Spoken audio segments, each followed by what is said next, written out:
안녕하세요. 저는 서울에서 작은 찻집을 운영 중인 60대 여성입니다. 사연 시청자 여러분들 너무 반갑습니다.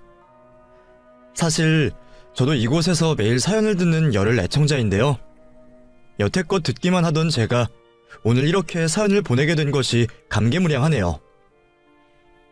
저도 사연을 듣다 보면 제 속이 탈 만큼 안타깝고 속상한 사연들도 많지만 그래도 그분들 인생에 결국 행복이 찾아오는 것 같아 매번 다행이라 안심이 되기도 했거든요. 근데 벌써 60이 넘은 제 나이에 저는 살아가는 일은 왜 이리 매번 어렵기만 한지 그동안 저는 사연을 보내더라도 속상하고 기구한 사정만 줄줄이 읊게 될까봐 차마 용기를 내지 못했었죠. 예전에는 왜 나한테만 이런 일들이 벌어지는지 하늘이 야속하다 싶은 생각도 많았습니다. 그렇다고 어떻게 하나요? 사는 게 다 그런갑다 생각하며 버티고 있어야 했죠. 그러면서도 다른 사연자들이 고생 끝에 빛을 보고 좋은 일들이 생기는 것을 보고 늘 부러워만 했었습니다. 그랬던 제게 몇십 년 만에 기적이 찾아왔다 하면 믿으시겠나요? 사실 당사자인 저 역시도 쉽게 믿을 수가 없었고 아직까지도 마치 꿈을 꾸는 듯한 기분입니다. 그래도 좋은 일이 있으면 우리 사연 가족 여러분들과 나눠야 하는 게 아니겠어요? 그래서 오늘은 사연 많았던 제 인생에 어떤 행운이 찾아왔는지에 대해 얘기를 해보려 합니다. 그럼 여러분들도 모두 내 주변 사람의 얘기라 생각하시고 저의 이야기를 들어봐 주세요. 제가 지금은 서울에서 살고 있지만 제 고향은 공기 좋은 산골 마을이었습니다. 속리산 자락이 지나치는 어느 동네에 셋째 딸로 태어난 저는 날 때부터 그리 좋은 팔자는 아니었던 것 같네요. 첫째 오빠는 장남이다 보니 집안의 기대와 관심을 독차지했고 둘째 언니는 장녀라 살림 미천이자 어머니의 든든한 지원군이었습니다. 제 밑으로 남동생은 아들로서 어린 막내로서 예쁨을 받는 게 당연했겠네요. 하지만 중간에 끼어 이도저도 아닌 저는 누구의 관심도 받지 못했죠. 예전부터 늘 손이 느리고 둔한 탓에 식구들에게 타박도 많이 받고 매일 쥐어박히지 않는 날이 없었어요. 그래서 저는 집에서나 밖에서나 많이 주눅이 들어 있었어요. 어려서부터 식구들한테 쓸모없다는 소리를 워낙 많이 들어서 그런지 저는 밖에서도 의사표현 한번 제대로 못할 정도로 성격이 참 소심하고 조용했습니다. 그 시절에 그런 성격을 이해해주는 일이 어디 흔했나요? 바보 아니냐는 소리를 들으면서 제 스스로도 저를 한심하게 생각하곤 했죠. 그래서 그러셨던 건지 저희 부모님은 제가 20살이 되자마자 저를 다른 동네로 시집을 보내버리셨습니다. 어디로 가는 줄도 모르고 엄마 손에 잡혀 끌려간 곳에서 남편 될 사람을 처음 만났죠. 남편 옆에 앉아 계시는 호랑이 같은 시어머니를 보자 저는 당장이라도 도망을 가고 싶었습니다. 초면이라 그런지 나름 웃는 얼굴인데도 시어머니 심성이 얼굴에 다 보였거든요. 쭉 째진 눈에 양볼에 두툼한 심술보까지 아무리 선입견이라 생각하더라도 확실히 좋은 인상은 아니었던 것 같네요. 앞으로 제 인생이 어떻게 흘러가게 될지 아마 저는 그날 예상할 수 있었던 게 아닐까 싶습니다. 울고 불고 시집가기 싫다는 제 말에도 부모님은 억지로 저를 시집 보내셨어요. 2살 위 언니는 여직 집에서 끼고 들면서도 이제 막 20살이 된 나를 왜 출가시키려 하는 건지 저는 내심 잘 알 수 있었습니다. 솔직히 그래서 그냥 다 자포자기 했던 것도 같아요. 식구들한테 예쁨 받지는 못했어도 그래도 하나뿐인 가족이고 내 인생의 전부라 생각했었는데 나를 짐짝 취급하며 어떻게든 떨어내려 하는 걸 보니 소심하고 난 미워할 줄 모르던 저도 배신감이 느껴졌어요. 그렇게 20살 그 어린 나이에 남의 집에 팔려가듯 시집을 가게 된 저는 그 뒤로 인생이 꼬여버렸던 것 같습니다. 시어머니는 첫인상만큼이나 참 악독한 분이셨고 중매로 만난 남편도 제게는 애정도 관심도 없었습니다. 그렇게 결혼해서도 잘 사는 사람들도 많던데 저는 어찌 인복이라는 게 참 없는 사람인가 봅니다. 늘 듣던 구박이라 시집가서도 별반 다를 게 없다 생각했던 저는 차원이 다른 폭언과 구박을 당해야 했고 매일 고된 시집살이에 시달릴 수밖에 없었습니다. 나이 많은 남편 역시 제 울타리는 되어주지 못했고 뭐라는 건지 늘 공사다망했죠. 남편이 그러는 동안 집에는 시어머니와 저 둘뿐이었고 저는 혼자서 하루 종일 쉴 틈 없이 집안일과 시어머니 시집살이를 견뎠습니다. 이미 결혼은 해버렸고 힘들다고 도움 구할 친정도 다른 가족도 없으니 그곳이 아무리 괴롭더라도 버티고 있을 수밖에 없었어요. 정말 재주라도 있었거나 성격이라도 있어서 도망이라도 쳤어야 하는데 말이에요. 그땐 저도 너무 어렸고 약하기만 해서 버틴 것 말고는 방법을 몰랐습니다. 그렇게 매일 버티는 동안 저는 첫 아이를 가지게 되었어요. 시어머니는 3대 독자 집안에 시집왔으니 당연히 아들을 낳아야 한다며 몇 번이고 당부를 하셨고 저는 혹시나 딸을 낳으면 어쩌나 몇 달을 불안에 시달려야 했습니다.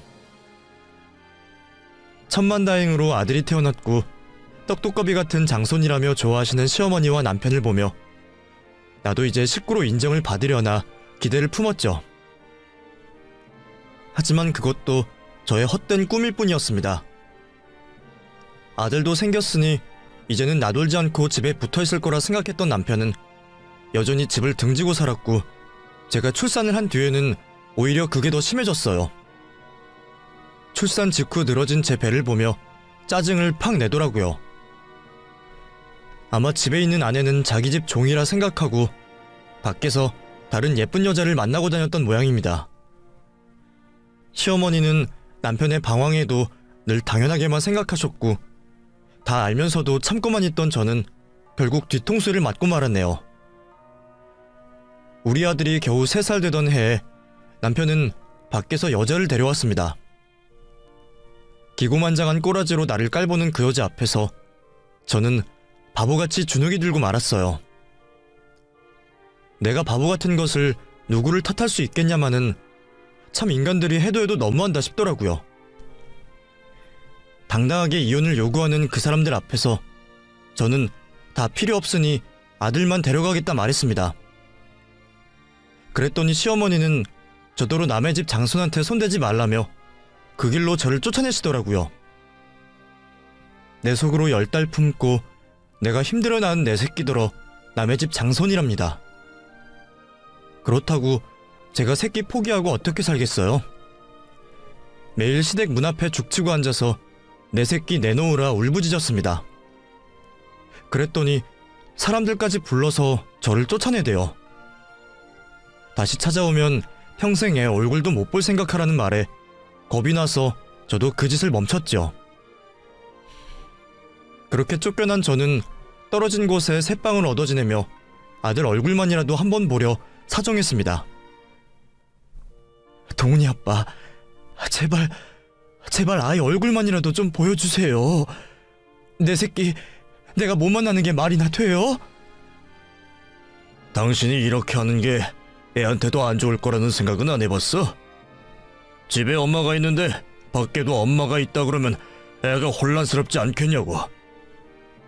내가 나만 좋자고 이러는 거야? 당신이 데려가서 애를 잘 키우긴 하겠어? 여유 있는 우리 집에서 마음 편히 키우는 게 당신한테도 애한테도 좋아. 그러니까 제발 포기하고 네 인생 찾아 살아. 찢어 죽여도 시원찮을 전 남편에게 제발 아들 얼굴만이라도 보여달라 사정하는 제 심정이 어떨지 이해가 되시나요? 그럼에도 불구하고 그 인간은 제게 아이를 보여주길 꺼렸습니다. 그렇다고 애미가 어떻게 내 자식을 잊고 살겠어요? 저는 끈질기게 요구를 했고 돈을 모아서 변호사를 구할 생각까지 했어요.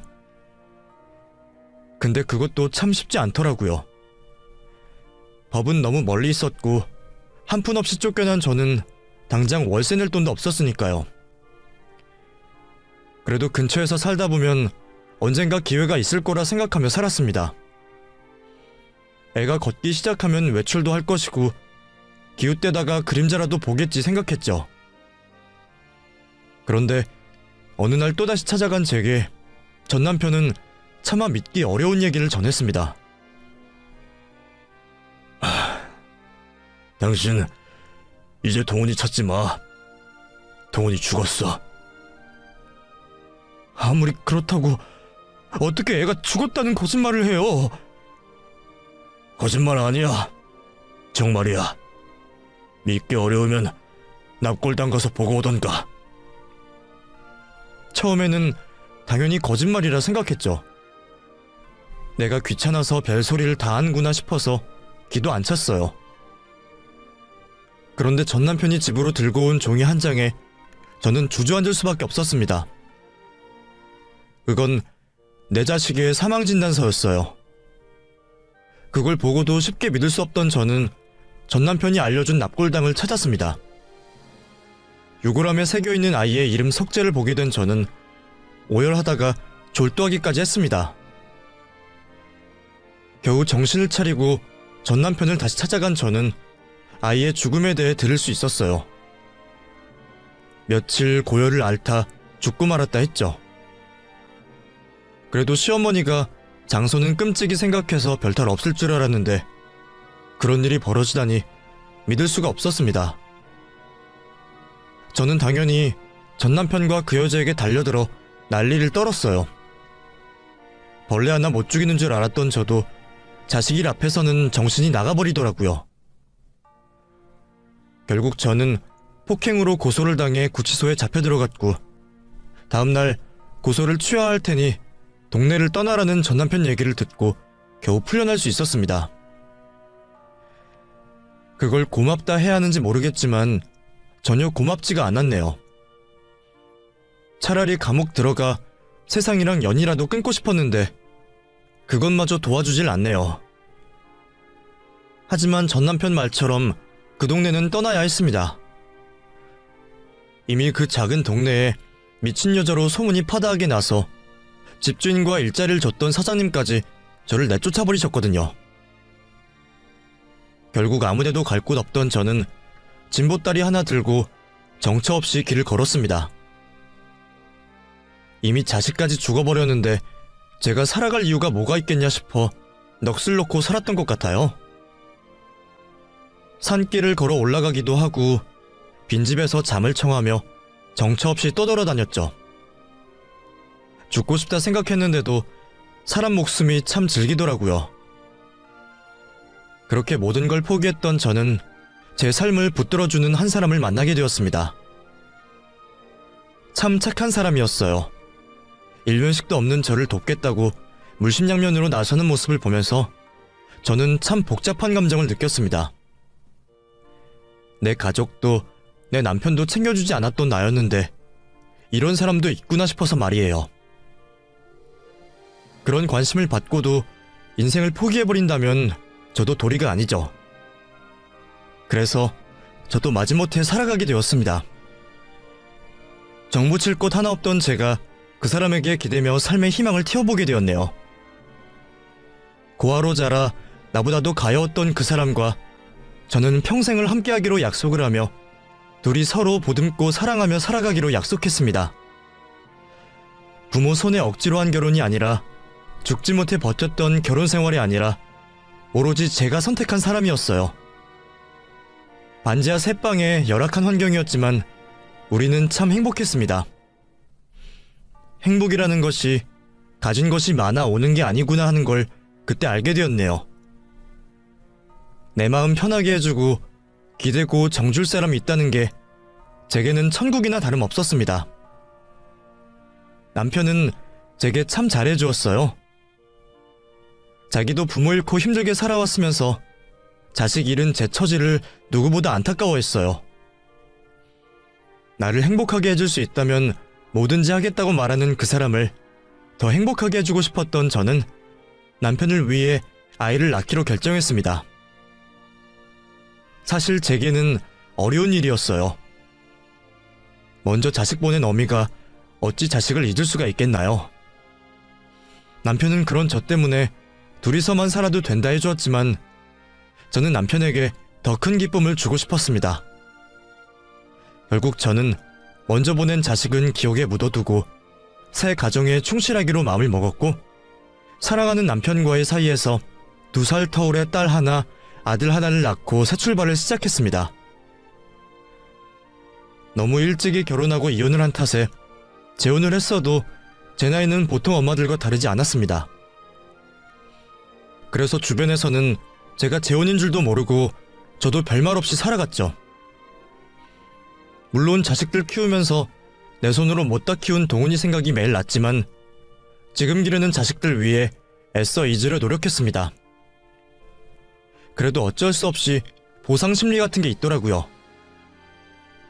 동훈이한테 못해준 만큼 민정이 민철이한테 더 해주고 싶었고, 그래서 더더욱 열심히 살아야만 했습니다. 밖에서 일하는 남편 출근을 보내놓고 저는 시장이나 식당에서 일을 했어요. 저나 남편은 배운 것 없고 가진 것 없었지만 그만큼 남들보다 더 열심히 살았습니다.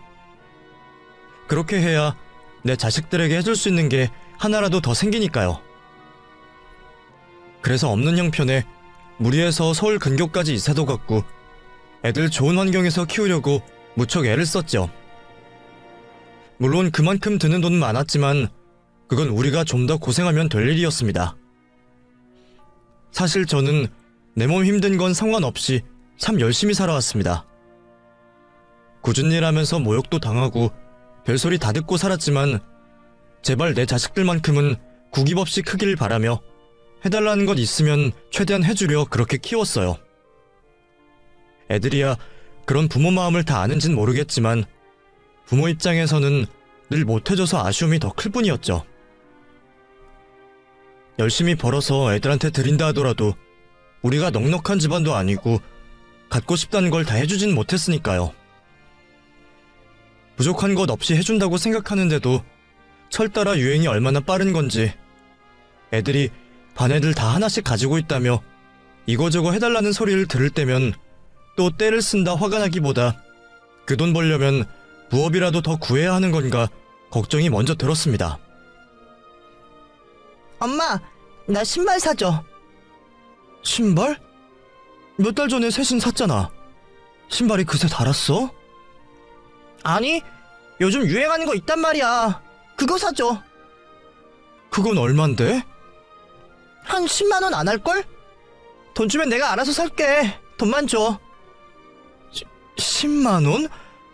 아니 무슨 신발이 그렇게 비싸? 저번에 산 신발도 유행하는 거라며 비싸게 줬잖니. 그건 너무 늦게 사줬잖아. 유행이 벌써 지나갔단 말이야. 유행 지난 거 신고 다니면 애들이 얼마나 놀리는 줄 알아? 엄마 왕따 몰라? 요즘에는 그런 걸로 왕따 당한다고. 엄마는 자식이 그런 취급 당했으면 좋겠어?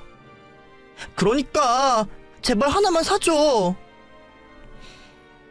다른 집 부모들은 애들이 때를 쓰면 다 들어주는 건지 혼을 내는지 모르겠지만 저는 혼은 내질 못했어요. 물은 제 성격이 어디 자식들 앞이라고 달랐을까요? 그래서 그런지 저는 차마 애들한테 매 한 번 들질 못하겠더라고요. 어쩌면 부족한 부모라 늘 미안한 마음에 자식들을 따끔히 혼내지 못하고 나무라지 못했던 건가 하는 생각도 드네요. 그래도 애들 아빠가 엄할 땐 엄한 사람이라 제 대신 매도 들고 혼도 냈죠. 저도 애들이 혼나야 할 때는 매를 들진 않았어도 무릎 꿇고 손들게 시키고 반성문도 쓰여봤어요. 혼날 때야 애들도 잘못했다 하고 저도 그만하면 버릇없이 키우지는 않았다 싶었는데도 참 자식이라는 게 내 마음 같진 않은 것 같네요. 점점 머리가 자랄수록 애들을 대하는 게 버거워지고 애들은 제 품을 벗어나는 듯 보였습니다. 우리 형편에 벅찰 만큼 해주고도 늘 불평불만만 들었고 어쩔 때는 없는 살림에 왜 애를 낳았냐며 타박하는 소리도 들었네요. 공부 못하는 것도 다 부모 탓이고 친구 못 사귀고 애인 못 사귀는 것도 다 부모 탓이네요. 애들도 속상하고 짜증스러워서 하는 말이라는 걸 알면서도 듣는 제 가슴은 찢어지는 것 같았습니다. 그래도 제 눈에는 여전히 아이 같고 눈에 넣어도 아프지 않은 자식들이었습니다. 내가 다 받아줘도 되니까 내 앞에서는 평생 아이들처럼 어리광 부리고 엄마를 찾았으면 좋겠다 생각했어요. 엄마들은 다들 그런 마음 아닐까요? 대학생활 힘들다, 취업이 힘들다는 얘기에 못난 부모 만나서 니들이 고생이 많다 그 생각만 했고, 겨우 취직해서 회사 생활에 시달린다는 얘기를 들을 때는 내가 가서 일이라도 도와주고 싶었죠. 그렇게 사회생활도 하고 자기들 앞가림도 하게 된 자식들은 힘들 때면 여전히 부모를 찾았고, 저는 제 힘이 닿는 한 열심히 돕고 싶었습니다. 내가 몇 살 때까지 기력이 있을진 모르겠지만 죽기 전까지는 자식들한테 손 벌리지 않고 내 힘으로 먹고 살 거라 생각했습니다.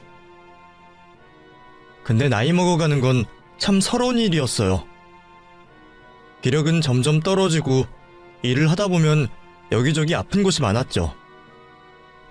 늙어가는 게 어디 저뿐이었겠습니까? 내 남편 또한 함께 시들어가는 신세였으니 말이에요. 그런 걸 생각해서 제가 더 챙겼어야 하는 건데 제가 참 나쁜 아내였습니다. 남편의 몸이 어떤 줄도 몰랐으니 말이에요.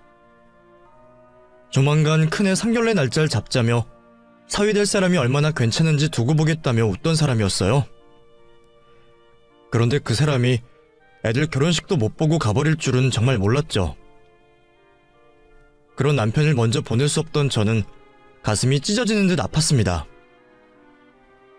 남편이 마지막 가던 길에 제가 이런 얘기를 했었어요. 여보, 나를 선택해줘서 고마워. 그동안 나 같은 놈이랑 사느라 고생 많았어.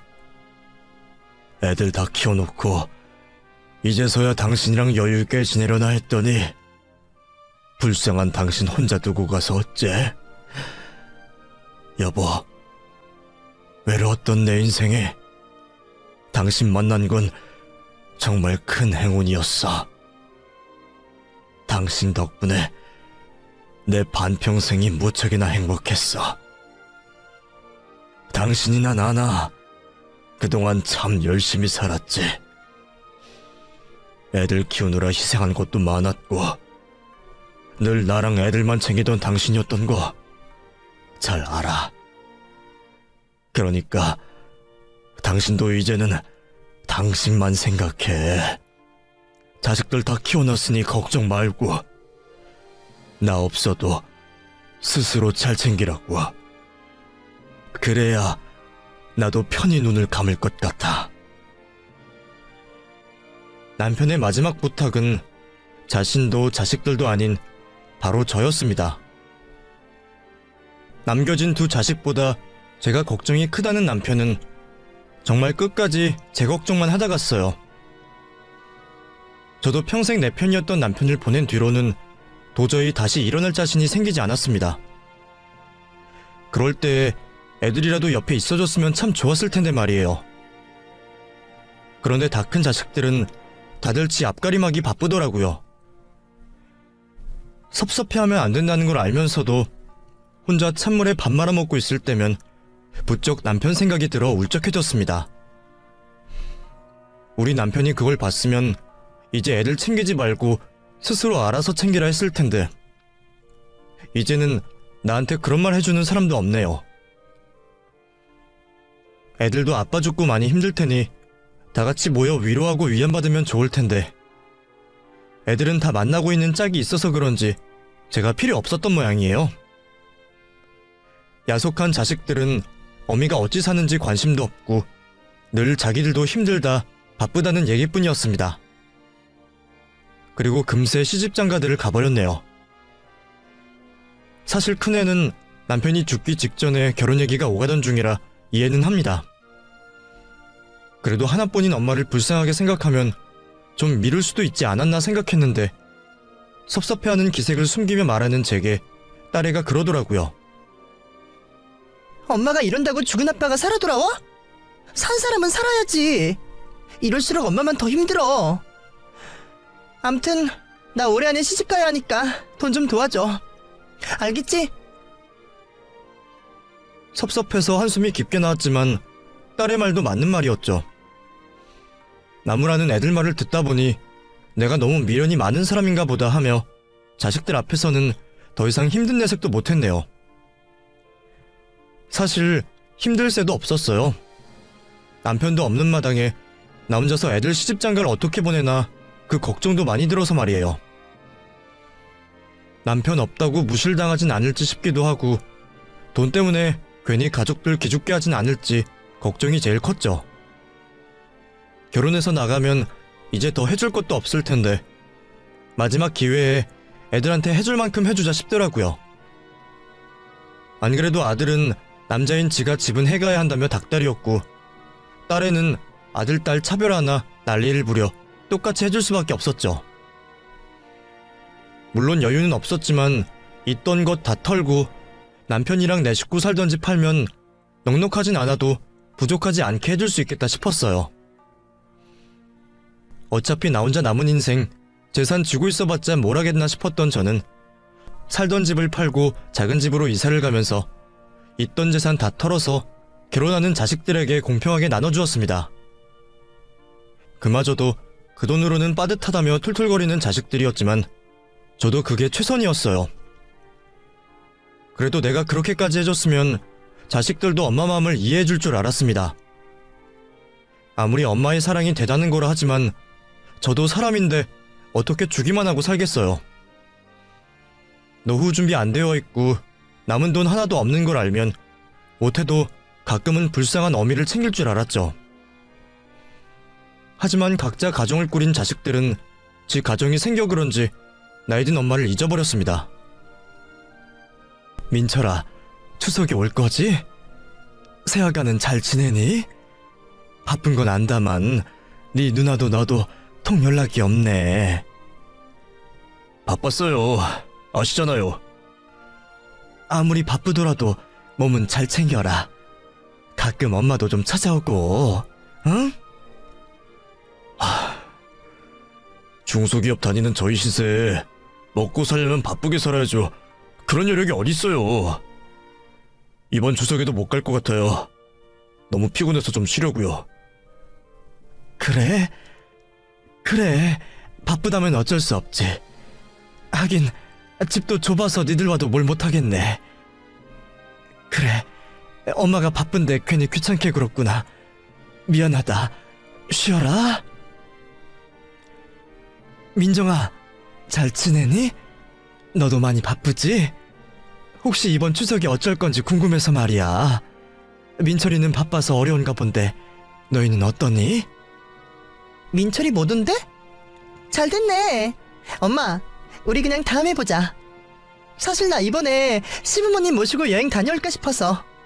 남편이 적금 탔다고 다 같이 여행이나 가자 그러네? 그래? 시부모님이랑 잘 지낸다니 다행이네. 엄마, 설마 섭섭한 건 아니지? 그래. 엄마는 괜찮아. 니들만 잘 지낸다면 다 좋지. 그래, 엄마 걱정은 하지 말고 조심히 잘 다녀와라. 끊을게. 아쉬운 소리 들으려 전화했던 건 아닌데 매번 그런 식이다 보니 저도 점점 애들한테 전화 한 번 걸기가 어려워졌습니다. 그렇게 가끔 소식만 주고받으며 그냥 나 혼자서라도 외로움을 달래보려 애를 썼죠. 그런데 사실 외로울 새도 없긴 했어요. 노후 준비가 안 되어 있던 저는 남들 놀러 다닐 때 놀지도 못하고 일을 해야만 했습니다. 나이 때문에 정직원 채용이 어렵다 보니 오히려 전보다도 더 바쁘게 살아야 했거든요. 그래도 일을 시켜라도 주는 게 어딘가 싶어 더 열심히 했습니다. 낮에는 식당에서 일을 하고 밤에는 병원 청소를 하면서 바쁘게 지냈어요. 그렇게 건강 챙길 새 없이 살아서 그런지 결국 병이 오고 말았죠. 처음에는 돈 걱정에 병원 갈 생각도 못했는데 병원 청소하면서 친해진 동생이 이상할 때는 무조건 검사를 받아봐야 한다 해서 억지로 떠밀려서 검사를 받게 되었어요. 그 동생은 그 병원에서 가족을 오랫동안 간병하던 환자 보호자였는데 오며 가며 인사를 주고받다가 어느새 언니 동생하며 지내게 된 사이였습니다. 사실 내성적인 제게 먼저 말을 걸어주고 챙겨주는 아주 고마운 동생이었죠. 자식들도 궁금해하지 않는 제 소식을 궁금해하고 그때도 제가 피로해 보인다면서 검사를 받으라 말해줬던 거였어요. 덕분에 저는 암을 초기에 발견을 할 수 있었고 지금도 그 동생에게는 너무나 고맙네요. 암이라는 얘기에 많이 놀라고 무섭긴 했지만 의사 선생님도 치료만 제때 받으면 큰 걱정 없을 거라 하셔서 천만다행이었어요. 하지만 다행인 것과 달리 저는 돈이 가장 걱정이었습니다.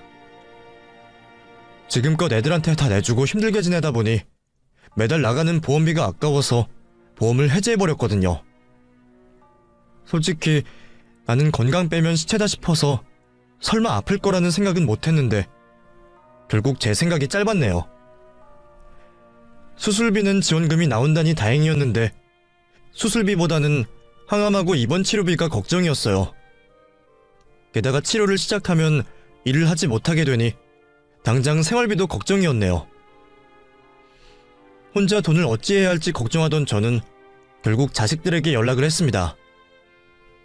부담스럽기는 하겠지만 애들이 십시일반 한다면 그 정도는 도와주지 않을까 생각했거든요. 그런데 애들은 제 부탁을 단칼에 거절하더군요. 지들한테 다 내어준 저한테서 이제 더 나올 게 없다 싶어서 그런 건지 못 주겠다는 겁니다. 민정아, 엄마 암이래. 그래도 다행히 치료받으면 나을 수 있대. 근데 너도 알다시피 엄마 보험도 해지하고 당장 돈이 없잖니. 그래서 말인데 니들이 엄마 좀 도와주면 안 될까? 엄마, 우리도 힘들어. 그리고 왜 딸한테 그래? 민철이가 우리 집 장남이잖아. 민철이한테 얘기해봐. 당연히 아들에게도 부탁을 했지만 지 누나랑 별반 다르지 않더군요. 누나는 뭐하고 나한테 그래? 엄마, 우리 힘든 거 뻔히 알잖아. 근데 엄마가 정말 돈이 한 푼도 없어서 그래. 니들 다 주고 남은 게 없잖니. 엄마, 설마 결혼할 때 그거 좀 도와준 걸로 생색 내려고 그러는 거야? 그 돈이 뭐? 우리 결국 대출 껴서 집어넣었어. 그거 죽을 때까지 갚아야 해. 그런데 이런 와중에 엄마를 어떻게 도와줘? 엄마 너무한 거 아니야? 우리한테 별로 해준 것도 없으면서 이제 와서 도와달라 그래? 우리라고 돈이 없다고. 나중에 물려받을 유산도 없는데 우리라고 별 수 있어? 제발 이러지 말자. 앞으로 이런저런 하지 말았으면 좋겠어. 아무튼 치료는 잘 받아. 괜히 전화를 했다 싶었습니다. 얘들이 내가 힘들어 낳은 내 자식들이 맞는 건지 그래도 해줄 만큼 해줬다 생각했는데 이런 대접을 받게 되네요. 그제서야 남편이 제게 했던 그 말이 떠오르더라고요. 나도 모른 척하고 나나 챙길 것을 탈탈 털어 해줬더니 자식들에게 버림이나 받게 되었네요. 자식들에게 팽당한 저는 속이 너무나 상해서 딱 죽고 싶은 심정이었습니다. 이런 꼴을 볼 줄 알았더라면 남편 죽었을 때 따라갔어야 했다 싶네요. 결국 저는 될 대로 되라는 심정으로 치료를 포기하기로 했습니다. 어차피 돈도 없고 살 이유도 없는데 치료받아서 뭐하나 싶었죠. 그런데 그런 제 사정을 아는 건지 저더러 검사받으러 했던 그 동생이 저한테 먼저 묻는 겁니다. 언니, 치료는 언제 시작해? 자식들이 도와주겠대? 나 그냥 포기하려고. 내가 인생 살아서 뭐하나 부질없다. 그게 무슨 말이야? 치료만 받으면 살 수 있다는데 왜 그래?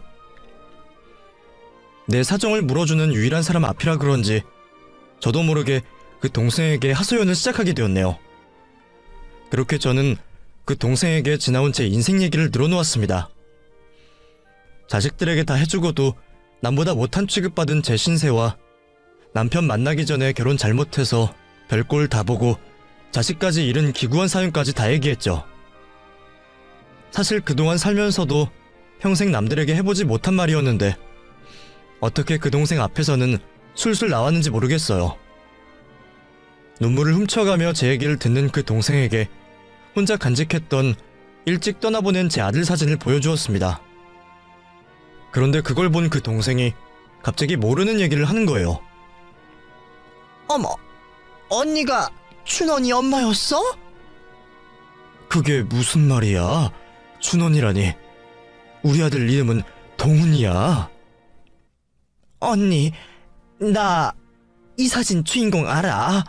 아니, 이런 옛날 사진이 어디 흔해?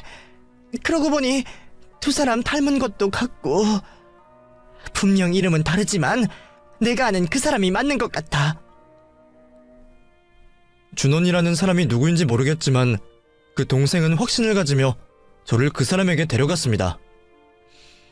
동생 손에 끌려간 곳에 앉아있던 한 청년은 내 아들이 살아있다면 꼭 그렇게 자랐을 것처럼 생겨 있었고, 저는 머리로는 아니라고 생각하면서도 저도 모르게 기적을 기대하고 있었더라고요.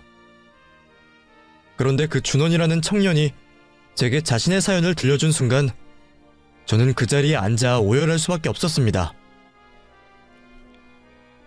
어머니, 저 동훈이에요.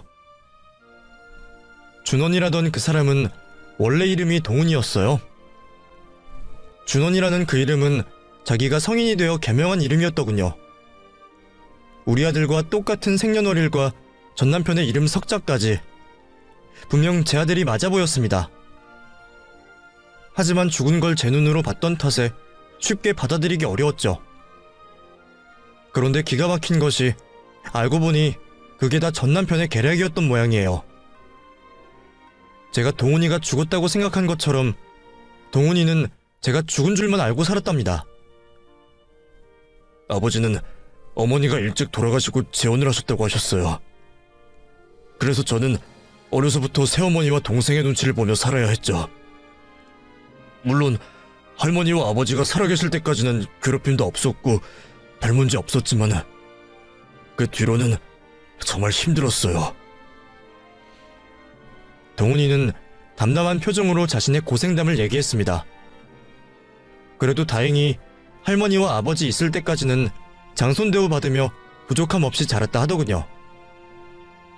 그러다 중학교 시절 할머니가 돌아가시고 몇 년 뒤 아버지까지 죽고 나서는 낙동강 오리알 신세가 되어버린 겁니다. 새엄마라는 그 여자가 내 아들을 쫓아내버린 것이었죠. 그래봤자 애도 겨우 고등학생이었으니 그 여자 앞에서 무슨 수가 있었을까요? 결국 부모 잃고 집에서 쫓겨난 아들은 그 뒤로 혼자 길거리를 전전하며 가진 고생을 해야 했습니다. 내가 살아있다는 것만 알았어도 혼자 그 고생은 안 했을 텐데, 애가 아무것도 모르고 그 고생을 했다는 얘기에 저는 가슴이 찢어질 것 같았죠.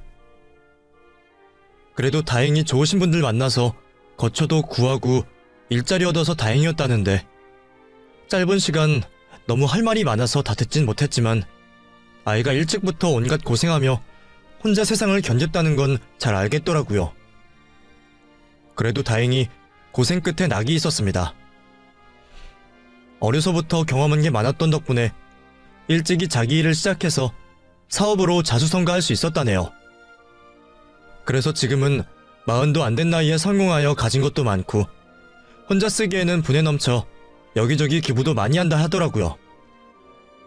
제가 병원에서 만난 그 동생과도 그런 인연으로 만나게 되었고요.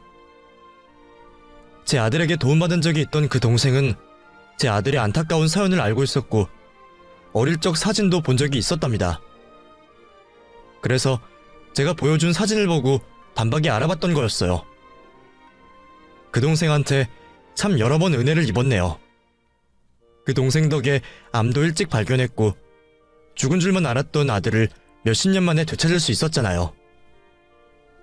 게다가 제가 아들 앞에서 제 사정 얘기를 못할 걸 알았던 건지 치료가 급한 제 얘기를 전해서 아들이 저를 돕겠다고 나섰어요. 솔직히 아들한테 미안해서 말하지 못했던 건 사실인데 또 아들을 어렵게 만난 상황에 내가 죽을 수가 없겠더라고요. 결국 저는 아들의 도움을 고맙게 받기로 하고 치료를 시작하게 되었습니다. 대강의 내 사정을 눈치챈 동훈이는 나와 같이 집을 찾더니 기울어져가는 내 집을 보고는 그날 당장 짐을 챙겨 자기 집으로 데려갔어요. 어머니, 저 혼자 살던 집이라 좁고 불편하신 게 많겠지만 당분간 이사갈 때까지만 좀 이해해주세요. 제가 어머니 모시고 살 집 하루빨리 구해볼게요. 아니, 이 집이 어디가 작다는 거야? 내 평생 이렇게 좋은 집에 살아본 적이 없는걸. 내가 너한테 해준 것 하나 없는데 이런 호사를 누려도 되는 건지 모르겠다. 미안하다, 동훈아. 미안해. 어머니, 또 우세요? 이제 울지 마세요. 저를 낳아주신 것만으로 감사한 건데 어떻게 해준 게 없다고 미안해하세요. 오히려 저야말로 어머니를 더 일찍 찾지 못해 죄송하네요. 제가 여태 못했던 만큼 다 해드릴 테니까 앞으로는 아무 걱정하지 마세요. 그러려면 우선 당장은 치료에 집중하시고요. 어머니, 앞으로 우리 행복하게만 지내요. 예?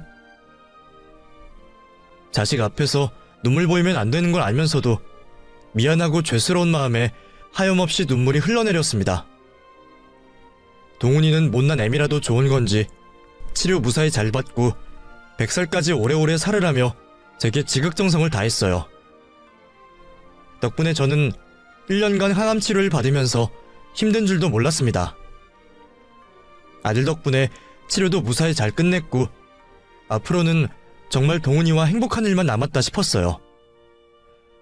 자기 돈이 다 내 돈이라며 앞으로 남은 제 평생을 책임지겠다 하더군요. 그리고 나와 자신을 이어준 그 동생에게 은혜를 갚겠다며 앞으로의 치료비 전액을 지원해 주었고요. 사실 내가 갚아야 하는 은혜인데 내 아들이 내 대신 고생을 하네요. 같은 자식인데도 어쩜 그렇게 다른 건지 내가 다 해준 그 애들은 나를 모른 채 하고 내 손 못한 자식은 나를 이렇게까지나 생각하네요. 그래서 저는 동훈이를 위해서라도 돈 때문에 어미를 버린 그 자식들과 모진 연을 끊기로 했습니다. 솔직히 부모가 먼저 자식과 연을 끊는 게 참 어려운 일이다 싶었는데 이번에는 애들이 도와주더라고요. 나는 죽을 때까지 절에 들어가 살 테니 연락하지 말라는 말에 제 사정을 궁금해하지도 않고 묻지도 않았습니다. 그래도 30년 넘게 키운 자식들인데 어쩌면 이럴 수가 있는지 한스럽기도 했지만 저한테는 이제 동훈이보다 더 중요한 일은 없었기에 다행이라 생각했죠. 내가 정말 100세까지 살 수 있을진 모르겠지만 제 남은 세월은 동훈이한테 바치려 마음먹었습니다. 그런데도 저는 또 아들에게 받게만 되네요. 제가 고생한다고 일도 그만두게 하고 호강만 시켜주던 아들은 적적해하는 저를 위해 예쁜 가게를 차려주었어요. 내 평생의 소원이 예쁜 찻집 차려서 우아하게 사는 거였는데 그 소원을 들어주었네요. 덕분에 저는 요즘 매일 향긋한 차향기를 맡으며 재미있게 잘 지내고 있습니다. 그리고 조만간 며느리를 보게 되었어요. 동훈이도 저처럼 행복할 줄 모르고 외롭게 살아왔는데 저를 만나고서야 행복을 찾아볼 생각이 든다 하더니 자기를 꼭 닮은 아가씨를 데려왔더라고요. 동훈이는 저와 달리 복이 많은 아이이니 좋은 사람을 만났을 거라 생각합니다. 그래서 저는 앞으로도 그 두 아이들을 위해 더 열심히 살아가려 생각 중입니다. 한 가지 다행인 것을 말씀드리면 신기하게도 인연 끄는 그 자식들 걱정이 그리 들지 않네요. 처음엔 내가 모질게 못하면 어쩌나 걱정이었는데 스스로도 다행이다 싶습니다. 혹시나 동훈이한테 불똥 튈 일은 만들지 않아야 하니 더 조심하려 하고요. 여기까지가 길고 긴 제 60인생이었습니다. 어쩌면 참 바보같이 살았다 생각하시겠죠. 저도 제가 답답하지만 그래도 고생 끝에 낙이 와서 얼마나 다행인가 싶습니다. 복이 많은 우리 아들 덕분에 제가 이런 호사를 누리게 되었네요. 그럼 여러분도 제 남은 인생이 평안하기를 바라주세요. 감사합니다.